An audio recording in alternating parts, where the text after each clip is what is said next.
उपमुख्यमंत्री देवेंद्र फडणवीस यांची घोषणा, शेतकऱ्यांना मिळणार 24 तास वीज। पहिले तर आपल्या सरकारने शेतकऱ्यांकरता महत्त्वाचा निर्णय घेतला।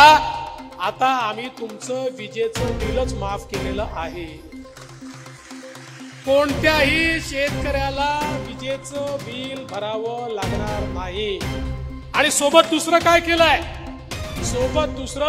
आम्ही सौर कृषी वाहिनीची योजना आणली।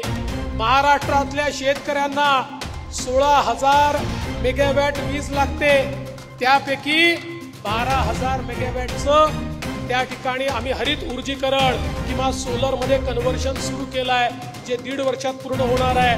मतलब 4,000चं आता काम अजून चालू करतोय।